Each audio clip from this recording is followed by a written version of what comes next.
Hello, and thank you for joining us. From the derecho in Iowa, more than 580 fires burning in California, and now a Category 4 hurricane, which made landfall this week in Louisiana and Texas. This has been a busy August. For today's call, though, we want to focus on the fires in California and the damage left by Hurricane Laura in Louisiana and Texas. I think we've all seen the images on CNN of the damage across Lake Charles and other parishes. But today we're going to hear from folks who are on the ground and have seen those damages firsthand, and also know the people that have been impacted and the economic impact and assistance that the individuals and businesses are going to need to recover. I'm Brooks Nelson, the Senior Director here at the U.S. Chamber of Commerce Foundation, and lead our Community Resilience and Disaster Response Program. We at the Foundation believe that businesses are a force for good, and that's especially true during times of disasters. But we know that companies can't do it alone, and it's through our partnerships with the state, local, and federal governments, nonprofits, and other stakeholders on the ground where response and long-term recovery really take shape. The Foundation has been communicating with a number of our nonprofit partners who are already responding. You'll hear from one on today's call. Unfortunately, we couldn't hear from all of them. However, we have been getting situational updates from them on a daily basis. And so if there's information that you are looking for, please reach out to me and we'll be happy to make those connections. Also in the coming day, we'll be posting those resources on our website. For today's call, we do have a very full agenda with speakers from California, Texas, and Louisiana. And we will also open it up for Q&A at the end of the call. However, you can submit your questions throughout the call in the chat box, and we will get to those at the end. Before we begin, I do want to thank the companies who make this all possible through their support for the Chamber Foundation, including FedEx, the Medtronic Foundation, Prudential, Shell Oil Company, and the UPS Foundation. So with that, to start off today's call, I'd like to first focus on the impacts in California from the wildfires. So I'd like to introduce Abby Browning and Michael Cummings. Abby is with the California Office of Emergency Service, where she is the Chief of the Office of Private Sector and NGO Coordination. Michael Cummings is with FEMA, where he serves as the Private Sector Liaison for Region 9, and as you'll hear from him, just returned from evacuating from one of these fires. So Abby and Michael, thank you so much for being here. Would love to hear how Californians are doing, especially those who had to evacuate, and what some of the needs are on the ground that you're seeing. Abby? Yes. Okay. Well, thank you. Thank you very much for allowing us to speak to this audience this morning, as well as your continued engagement with us. It's very appreciative. I also agree with you that businesses play a very huge role in not only the preparedness and the response, but also the recovery of everything. It's part of the whole community, and I'm glad that we have this ongoing relationship. The fires, yes, they're quite bad. The lightning strikes that we had with the unprecedented heat brought with us over 500 fires that are actively burning in the state. As of right now, there is 1,470,637 acres burned. That is 25 fires. And just for those are big numbers. And so just for a good estimate, a good visualization, that is approximately the size of the state of Delaware. That is burning. It is a little over 1% of the land mass in California. At the moment, as of 0700 this morning, we are down to 83,422 individuals evacuated. In California, we were up last night, it was like 120,000, and now we're down to 83,000. So I'm always pleasantly optimistic, wonderfully thinking every time I wake up in the morning and see those numbers dropping, the evacuated numbers. Our priority, as always, is life. and property in the state of California. And so our firefighters, along with the firefighters that have been graciously loaned to us from other states and other countries, are making progress on that front. Having said that, this year, not only are these, so out of all of the fires that we've had in recorded history, the largest fire was the Mendocino complex a few years ago. Number 2 and number 3 are burning right now. And so they are both poised to become the largest fire that we have ever had and ever experienced in California. But as you all know, we also are in the middle of a pandemic, and it is a interesting and complex situation on how do you do this. We as emergency managers have been planning, knowing that fires were coming. How are we going to evacuate? How are we going to shelter? How are we going to help these folks that are in the middle of this? And it's always different when it actually happens. And so that's one of the things that we've been dealing with right now is working with our hotels. We work with our Hotel and Lodging Association, trying to get residents into hotels instead of shelters, congregate shelters. When we do have congregate shelters, we have set up these massive buildings. You know, imagine a huge armory and spaced out cots, but there's tents over these spaced out cots. So the individuals and the families can remain together, but at the same time allowing safety precautions, and then providing the PPE that is necessary to help folks be safer, but there's also a shortage of that. So there's a lot of interesting things that are at play here. One of the things that I wanted to bring to your all's attention is the most important thing in what I've seen, the need is that kind of economic comfort, economic, just some kind of safety. The majority of folks that are being hit hardest here, and I don't know why this always happens, but it does, are the ones that were hit hardest by COVID, are the ones that are being affected by the economic downturn because of COVID. I have met folks that had lost their jobs and that were living off of the unemployment that was provided by the federal government, and now all of a sudden they're evacuated and they might lose their home, they might lose everything that they have. It's just one hit after another. So we have been really encouraging all of our partners to donate to our trusted philanthropic partners through Philanthropy California. They have several different ways that they can donate, and it gets the money into the individuals. Right now, we have not been able to accurately count the amount of homes destroyed. At the moment, we've had 2,171 structures destroyed, but we can't get into the fires to see. We have no idea. We have 72,000 structures threatened, so that it could be a huge number.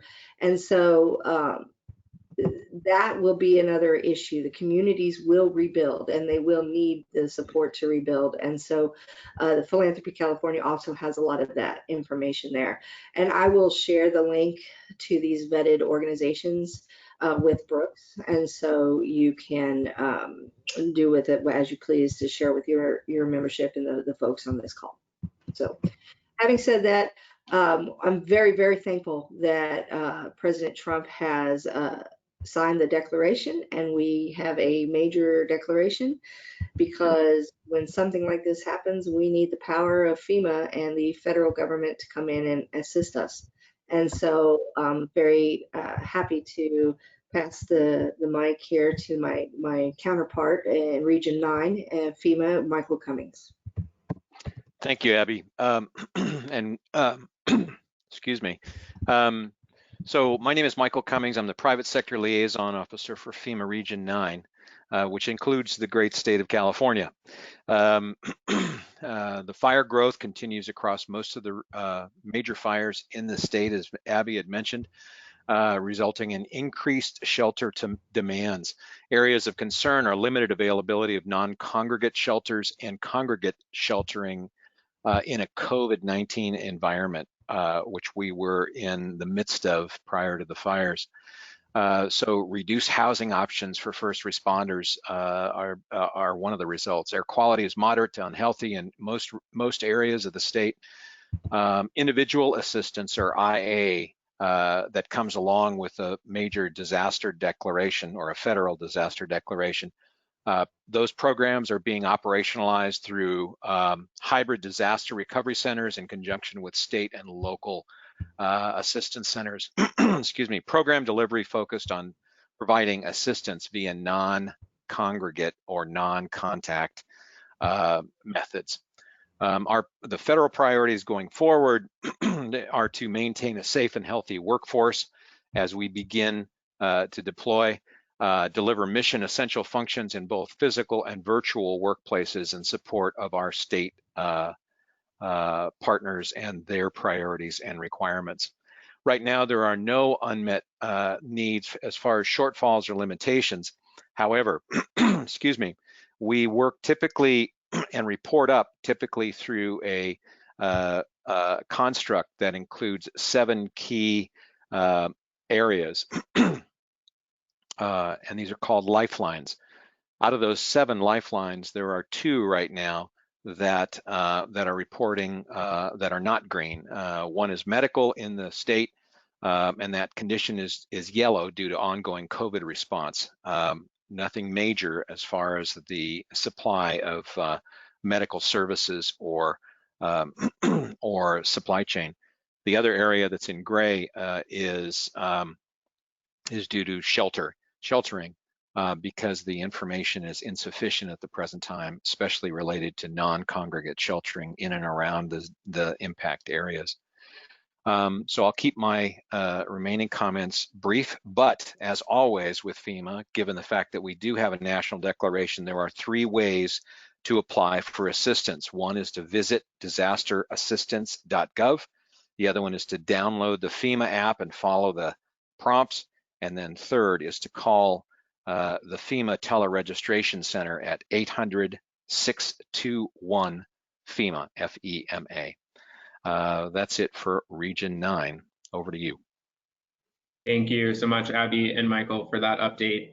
As I mentioned at the front of the call, we will take questions at the end, and both Abby and Michael will be available for those questions. But please put those into the question chat box, and we will get to those then. I'd now like to stay with FEMA, but switch over to Rob Glynn, who is the director of the Office of Industry, Business, and Innovation. Rob, you have been probably working 24/7 this week, not only with COVID, but also with Hurricane Laura. And so would love to hear an update from the federal perspective on those disasters. So Rob, I'll turn it over to you.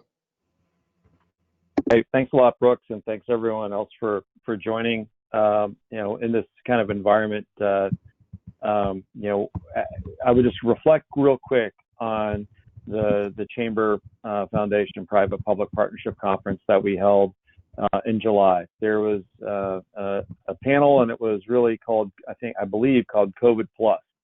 COVID Plus wildfire, COVID Plus hurricane, and there are a lot of other threats and hazards that are out here. Everything that we're doing right now as a nation, we're all operating within that first crisis, that first disaster, which is COVID. So that really colors everything. And you heard that from what Abby was talking about with the balance between congregate versus non-congregate sheltering of survivors. We're seeing it also play out with Hurricane Laura.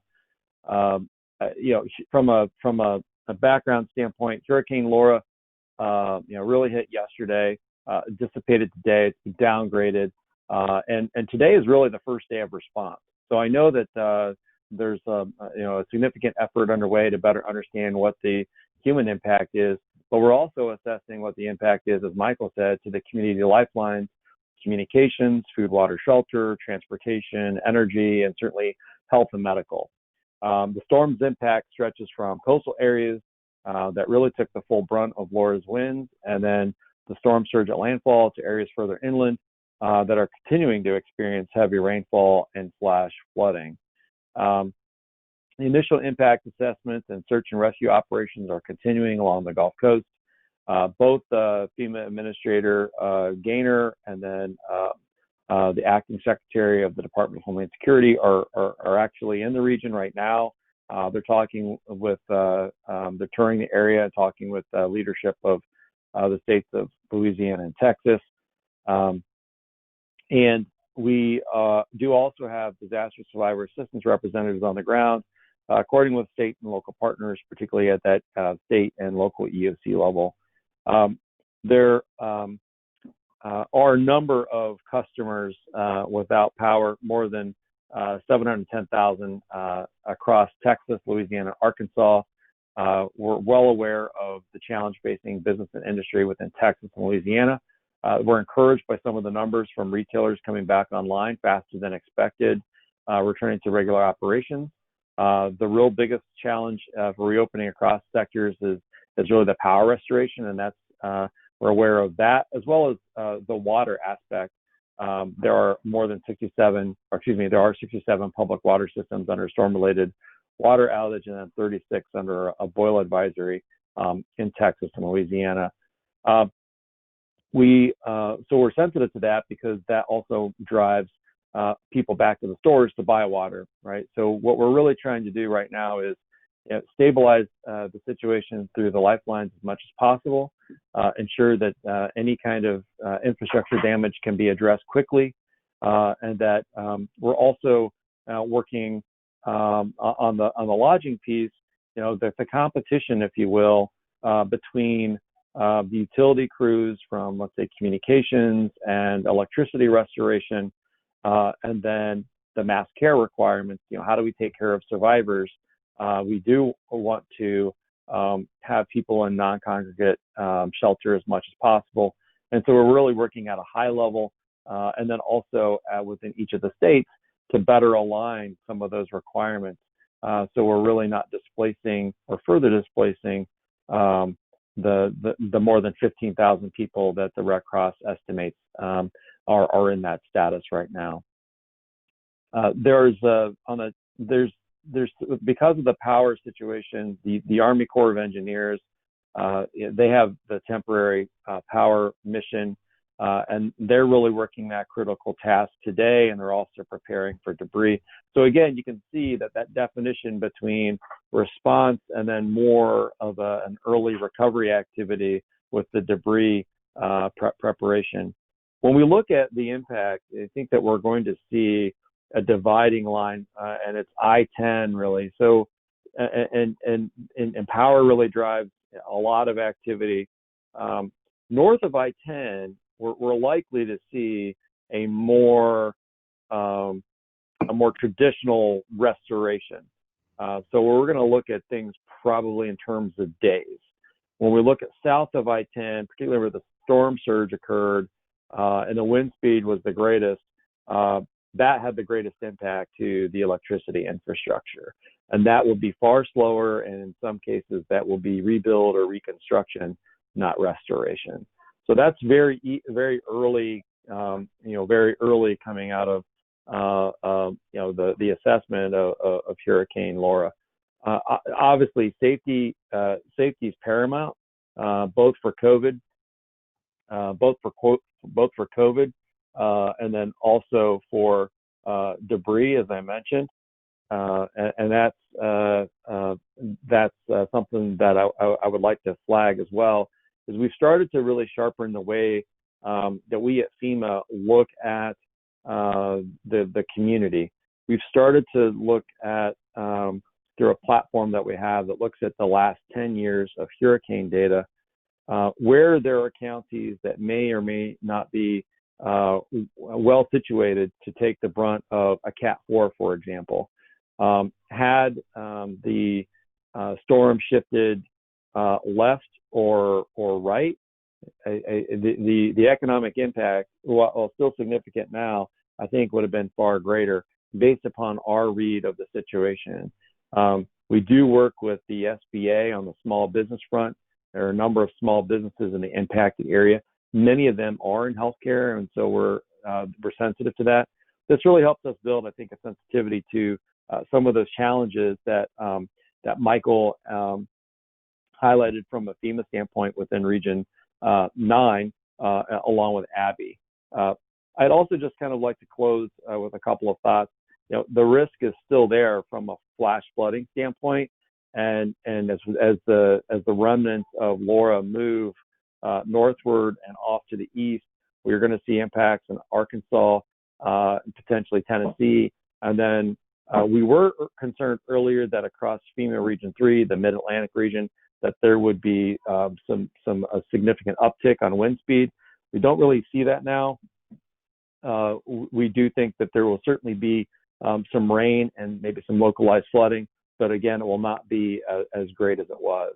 The National Response Coordination Center is activated at a level 1, which is the highest level. So we're not only activated for COVID-19 response and sustaining the work there, we're also activated at that level for the hurricane. We're able to do that as well as support the Regional Response Coordination Center and California with their efforts with the fires. So this is definitely shaping up to be a very active time within a very active year, and just really appreciate the partnership of the Chamber, and certainly appreciate, we're here to support the states, particularly states of Louisiana and Texas from a Hurricane Laura standpoint, and there are some emerging impacts out of Arkansas as well. We remain in constant touch with all of those states, with LNOs in those states, and a number of federal resources there. Just a little bit of a plug for what we do during disasters, and that's activate the National Business Emergency Operations Center. We hold daily calls that are truly operational calls. So you'll get a flavor of what I just accounted for that. But you'll also hear potentially the lifeline owners and operators and infrastructure owners and operators talk about the disposition of their portion of the community lifelines. That's also a way to convey potential emerging unmet needs, a critical resource gap, and the like from an operational standpoint, since we want to help people before, during, and after disaster. If you need information on that, you can email nbeeoc@max.gov, and I'm certain that Brooks would be helpful and also channeling some of the interest there back to get plugged in from that standpoint. So thanks again for allowing us to be on the call, and also based upon the op tempo, I may have to depart and then rejoin just based upon the nature of this response. Thank you. Thank you, Rob. We know you're incredibly busy and hectic, so we really appreciate you taking a couple minutes out of your day today to join us and provide that briefing. And definitely agree. It's, as we mentioned at the top of the call, all the activities that have already started in August, with Hurricane Laura being the 12th named storm, the 7th to hit the US before September, breaking records and not in a good way. The Chamber Foundation is tracking corporate support for response and recovery from Hurricane Laura. And if you have already made a commitment, please send your updates to us so we can record that. You can send those updates to Will Powell at WPOWELL@uschamber.com, or submit them through the online form on our website. Additionally, on the Foundation's website, we have a number of quick guides for businesses and chambers, which was made possible through our partnership with the Shell Oil Company. As Rob mentioned, the number of small businesses in the area that were impacted, these quick guides are there to help them recover. And for those small businesses, we do have our disaster help desk also activated, powered by the PwC Charitable Foundation. And small businesses can reach out for consultation by calling 1-888-692-4943, or 188-MY-BIZ-HELP. And then finally, another excellent resource that we provide to small businesses is our Resilience in a Box toolkit, which will walk those small businesses through not only the recovery, but then also thinking about business continuity in the future.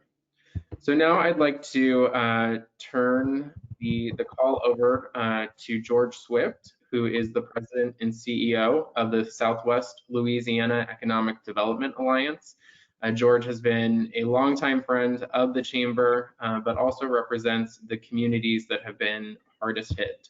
And George, I would love to kind of start our conversation. I think, you know, tomorrow is the 15th anniversary of Hurricane Katrina. And for those who are not from Louisiana, I think, you know, when we think about Louisiana, we tend to think about New Orleans. But the Southwest area of Louisiana is an economic hub. It has many projects going on. I would love for you to kind of give people an idea about the region that was impacted around Lake Charles and Cameron and the parishes around, if we could start there.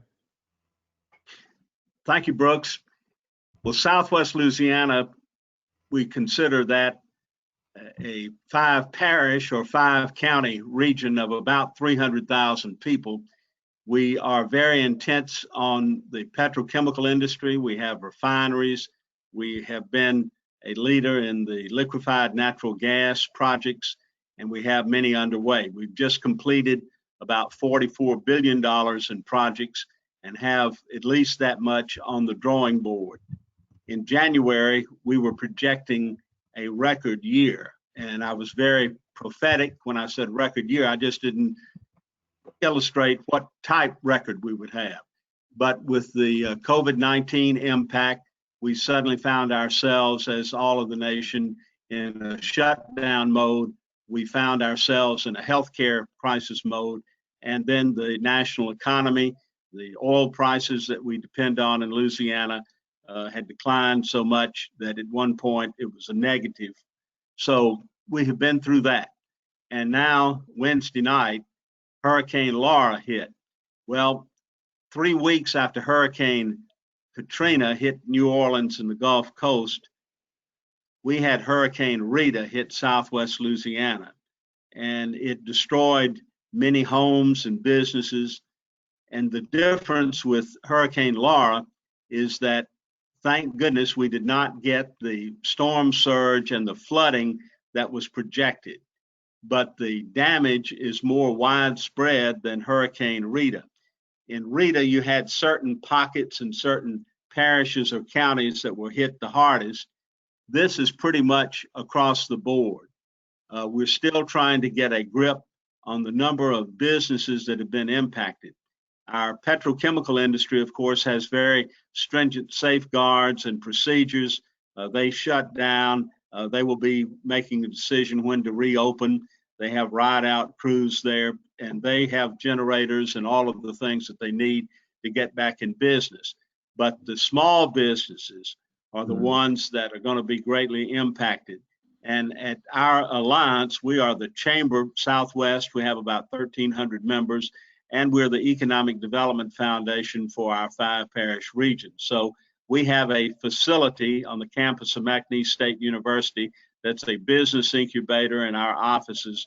We call it the Seed Center, and we'll have a business recovery center there when the power gets back. But right now, nothing can happen because we've had some major devastation of the public water systems in the city of Lake Charles. There are 6 plants. One, the largest, was completely destroyed. 2 of them are not functioning, and the others are very marginal. So we don't have a reliable water supply. The power is out.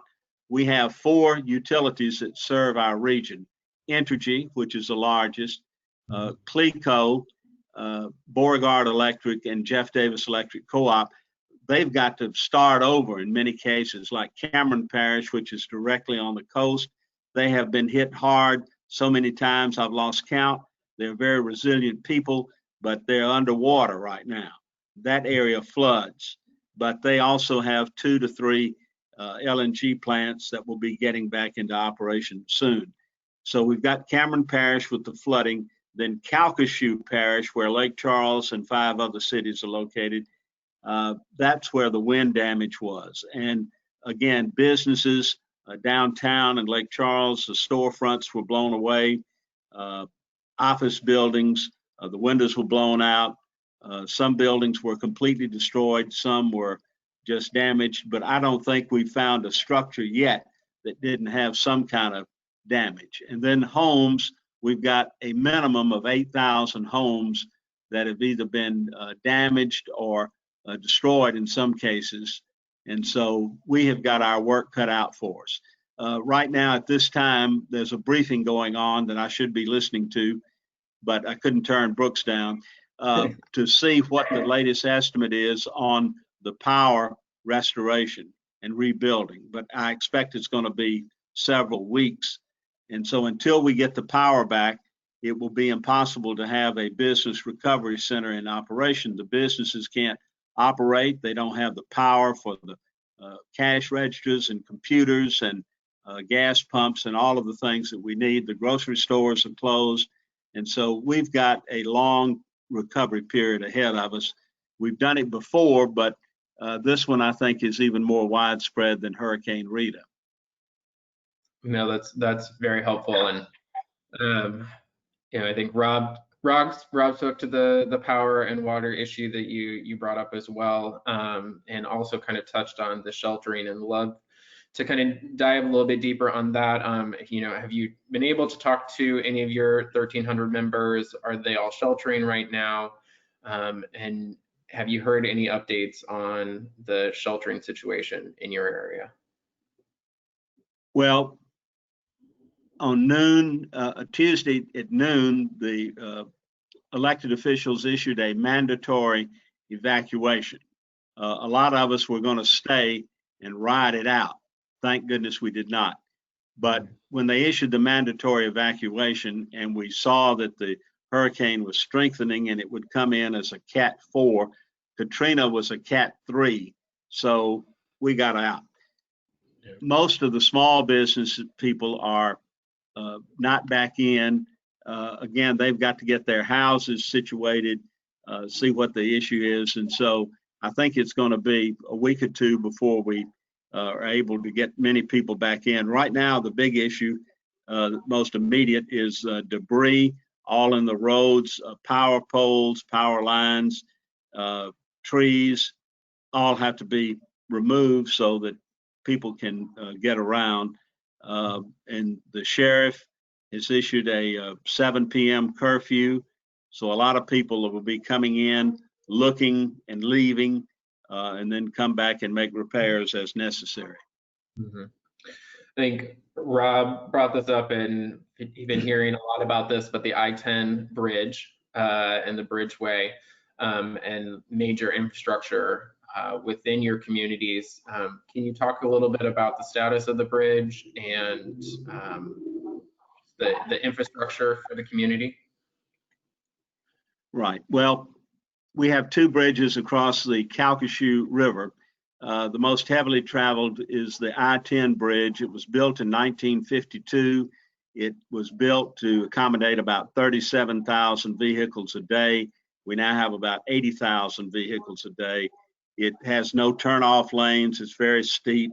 It's allegedly structurally sound, but it's unsafe.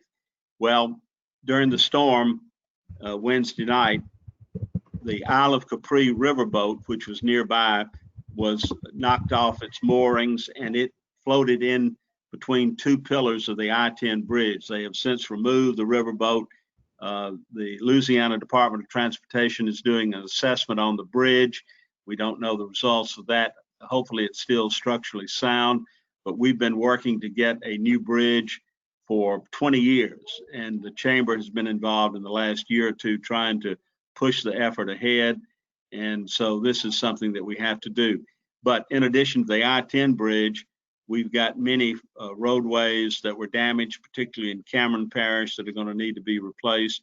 And so again, rail, all of that has got to be surveyed. They're looking at that now, but we've got major infrastructure problems due to the storm. Mhm. No. And I know that the state is still in phase 2 of the COVID recovery. How are Yes. you seeing that this might play into the state's ability to recover? Well, this is a big issue. In Hurricane Rita, we did not have a pandemic to deal with. So how do you do recovery in the COVID-19 world? Our hospitals are open, but they don't have a water supply. They're on generators. So if you bring a lot of people in and we have a COVID-19 outbreak, which we had just begun to have a decline in cases, there are not going to be any hospitals to go to. There won't be any ventilators that they can use. And so this is going to be a crisis. I've already had 4 or 5 groups that come in and do recovery. And while we appreciate their help and need them, I don't think the time is right because they've got to come in. And one this morning asked me, where could we stay? Well, the answer is if you can't come in with your own accommodations and supplies, there's nowhere for you to stay. There's no power or water for you, no internet. So it's a real problem. And until we get the COVID situation in, and this is ridiculous, but maybe we need the USS Hope to come dock off our area so that we could bring in people to do the recovery and they would have a hospital facility. Maybe we could, of course, have generators brought in, but you got to have gasoline. And, right now we don't have that. So I know a lot of people have bought generators locally as well as out of town, but they're having trouble finding the gasoline when they get to Lake Charles or Sulphur or wherever they are. Yeah. So we will have time for questions, but last question for you right now, George. We have a lot of folks on this call who come from the private sector and want to support the community. And what are some of the best ways that they can provide that support, and any organizations that you're working with that they should consider financial donations to? Well, our Southwest Louisiana Economic Development Foundation is a 501c3, and we hope to receive funds where we can offer extra grants to small businesses that need help. I don't know how many, but I would think 3,000 to 4,000 businesses. After Hurricane Rita, we served over 3,000 businesses that came to our recovery center that needed assistance, either with utilities or business recovery. The SBA, the Small Business Development Center, is all headquartered at our facilities. And so we would appreciate any funding to our foundation that we could designate for small business recovery. Of course, there are the COVID-19, the CARES Act. We hope that Congress will get into action and get that passed immediately, because now more than ever, we're going to need the recovery. And so I see Representative Pierre has joined us. He's been very helpful in the legislature in seeing that the state passed a program for some small business recovery funds. But Representative, we've got more work to do than we ever thought a week or so ago with the hurricane recovery. Representative, can you hear us? I think you're on mute.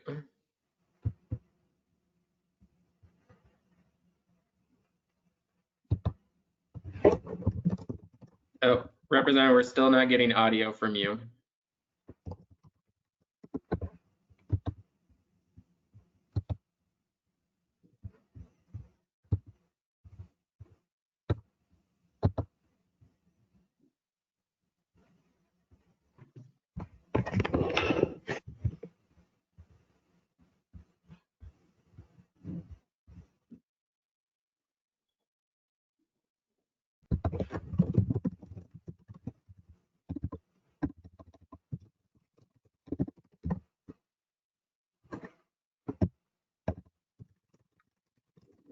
Representative, do you have a speaker plugged in or a Bluetooth connected? Because we do hear some background, but we're not hearing your voice.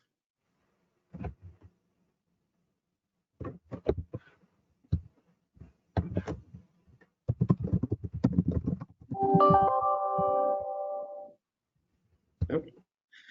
Well, hopefully the representative can join us, but I do want to be cognizant of the time. And so we'll come back to the representative, but would like to now real quickly speak with Carol Fernandez, who is the Executive Director of Catholic Charities in Beaumont. We've heard obviously from George and the Louisiana impact, but know that there's been also impact in Texas and the Beaumont, Port Arthur area. Carol is joining us by phone as Beaumont and much of Port Arthur is also without power right now. And she is also on the road trying to serve a number of her constituents. So Carol, if you are still on the line, would love for you to just share for a couple minutes about the work that Catholic Charities is doing and what you're seeing on the ground. Carol? Thank you so much, Brooks. Sorry, just trying to adjust the phone there. Good afternoon, everyone. And Brooks, again, thank you for the opportunity to participate in the call this afternoon. Catholic Charities of Southeast Texas covers 9 counties. One of those counties is directly between Jefferson County and the state line, Texas-Louisiana state line, and that's Orange County. Orange County, in terms of our service area, has had the most impact from our communities or from our diocese. And we have 15 Catholic parishes in that area. We have been serving Orange County, they have been devastated by so many disasters. In 2016, there was significant flooding there. Then in 2017, with Hurricane Harvey, there was significant flooding there. Last year, 2019, there was flooding from Tropical Storm Imelda, and now here we are with Hurricane Laura. And of course, overlay that with COVID and the pandemic going on now. So it's definitely devastating once again for this community over in Orange County.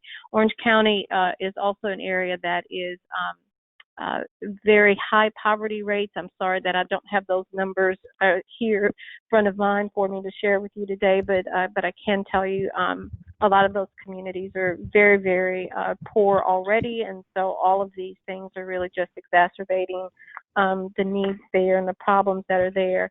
We, this morning, as Brooks said, we're really trying to get some resources actually over to Lake Charles.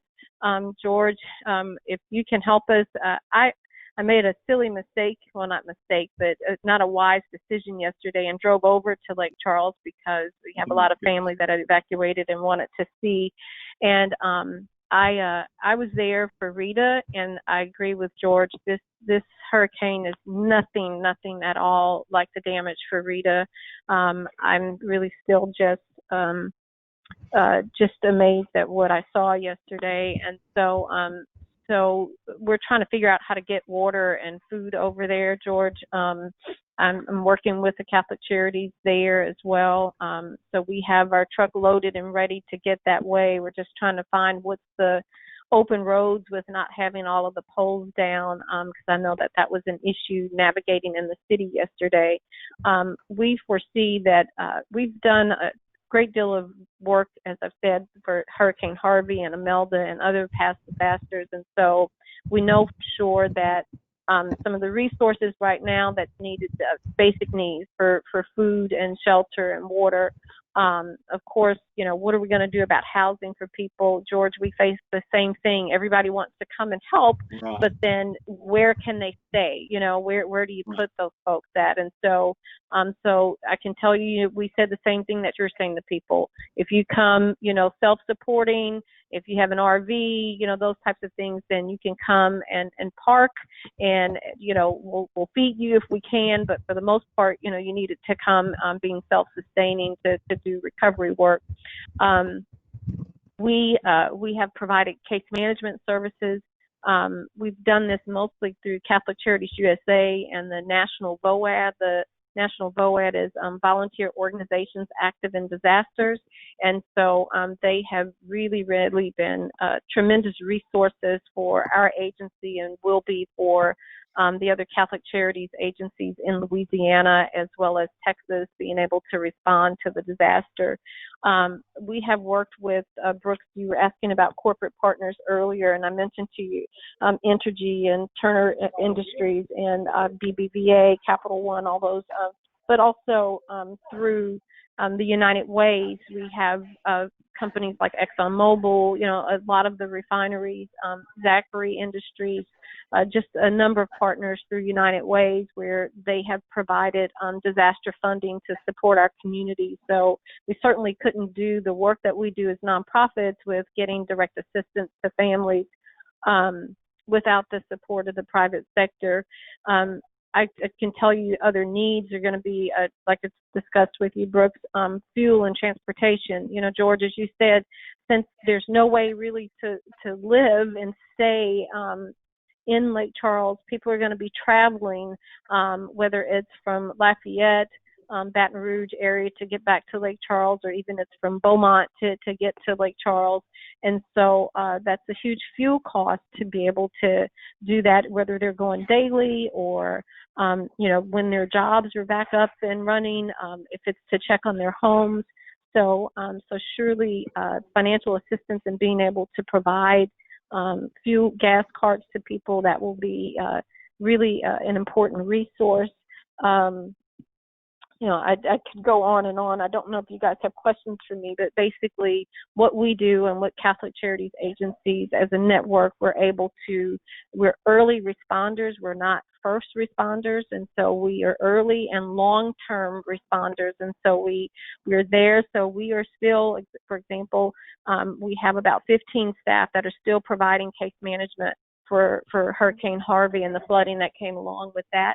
And so we are always in for the longer term on recovery, but we also help with that early part in terms of trying to get gift cards, or whether it's for Walmart or gas cards or whatever, you know, whatever the immediate needs are for families that we can help with. We certainly work very closely with Red Cross and local emergency management. We can do points of distribution to give out cleaning supplies, food, pet food, because that's a big need too. Believe me, you know, people have their pets, and so they still need supplies to be able to take care of those animals and whatnot too. So whatever you can think of as a need, we are willing to help, to be a liaison to get those resources out to the people, the families that need it. That's all I'll say for now, and certainly take any questions for anything maybe that I have not covered. Thank you so much, Carol. We appreciate all that you're doing for your community, and as you mentioned, you know, first response going over state lines as well. So really appreciate it, and we'll get to questions shortly. Representative, do we have audio? We still cannot hear you.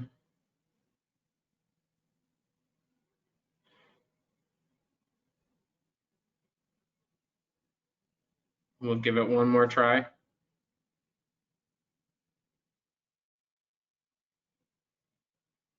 All right, well, while we're doing that, Abby and Michael, if you want to come on, we do have about 7 minutes left for questions. And we do have the first question for California. And so one of the questions is PPE and California respirators being distributed to workers and volunteers at the shelters?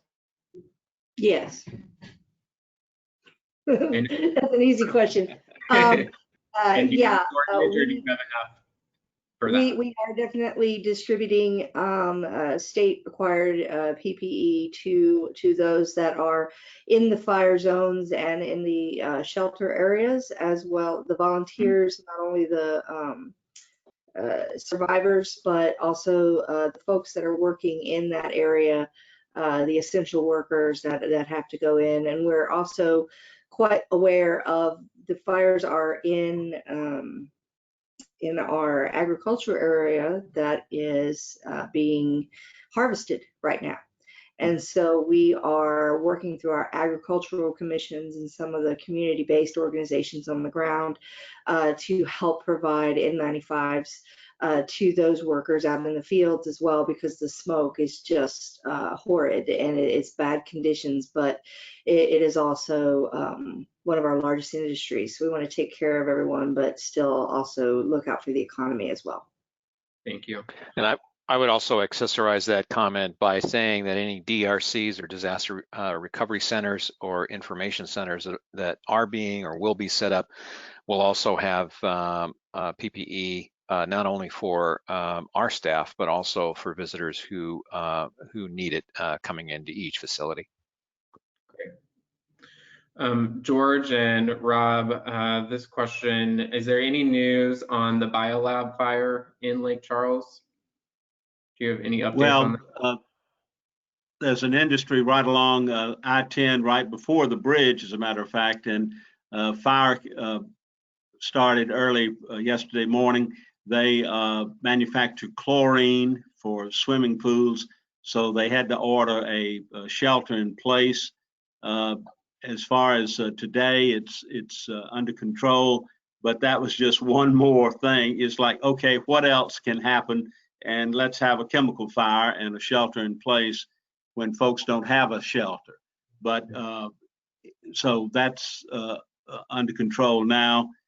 We have about 26 chemical plants and refineries that are shut down, and they will reopen as soon as they can get the crews back in. They have a very set procedure. We also have the national oil reserves there south of Sulphur and Lake Charles that are filled to capacity. So hopefully that oil will help supply our nation's energy and help us tremendously. Okay, great. And Carolyn, I want to thank you. We do work very closely across the state lines with Lake Charles, Port Arthur, Beaumont. We share a labor market. We share the same type terrain and industry. And so there's a real cohesive bond there on that Texas line. And so we're back and forth all the time. Yes, sir. So it looks like we have Representative Vincent Pierre with audio now. Can we do a quick I think test? so. Can you guys hear me? Perfect, we can hear you. Yes. So you have one more question related to the Lake Charles area, and then we can close with you, Representative. But did have a question around existing patient care and Laura's impact on the healthcare facilities, especially around Lake Charles, but in the broader Southwest region. Well, I am hearing that there. Okay, go ahead, George. Go ahead. I'm sorry, George. Well, I was just going to say that the hospitals are on reduced capacity. They are on generator operation, but they do not have water. And so they've had to transfer a lot of their patients to Lafayette and other areas. And again, if we have a lot of people coming in working close together and we have another COVID-19 outbreak, we're going to have very great difficulty getting them into ICU units and respirators and all of that. And so that just adds another dimension to the recovery. How do you do recovery in the COVID world? Mm-hmm. Thank you. So Representative Pierre, thank you so much for being on with us today. Several questions for you, but no, we're limited on time, but would love to hear your thoughts, but especially I know you sit on the Transportation Committee, so have a lot of thoughts on the infrastructure, as well as the nation's oil reserves that are in Southwest Louisiana, and how that's going to be impacting our nation. So I'll give you the final word before we conclude today's webinar. Again, thank you all for allowing me to join you. I totally could not navigate through the system, but we're here. I did have some conversation with our Secretary of Transportation. Most of you are aware that the Lake Charles Bridge is under assessment. The Transportation Chairman, as we spoke recently, that they are working diligently to assess the needs and our concerns with that bridge, and hopefully the economy and the industry can move back and forth as needed for our state. The good thing is that we do have the 210 loop, but I know that it's going to be a difficult task to fill up that loop with all the traffic that's going to be coming to and from this state. But do know that they are working diligently to assess the damages that the Isle of Capri casino has caused. We are definitely talking about the industry. I had a chance to visit with a couple of legislators and speak to them in Lake Charles. They are concerned of the gas leak that recently occurred, but I think that hopefully they can get their hands around it before it can cause a major catastrophe. But pretty much what I've heard thus far is that the state, we are working collaboratively with folks throughout the industry as well as the legislators to rectify the problems that have occurred. Great. Anything else that you want to share more broadly to the recovery efforts, Representative, before we close? Well, we are indeed in communication with GOSAP. In fact, we're going to be on a 1:30 call to address the many issues that are concerned, that have concerns. We do know that there are local firefighters in the area that have requested to work collaboratively with GOSAP to help navigate those that are in harm's way in that area. Wonderful.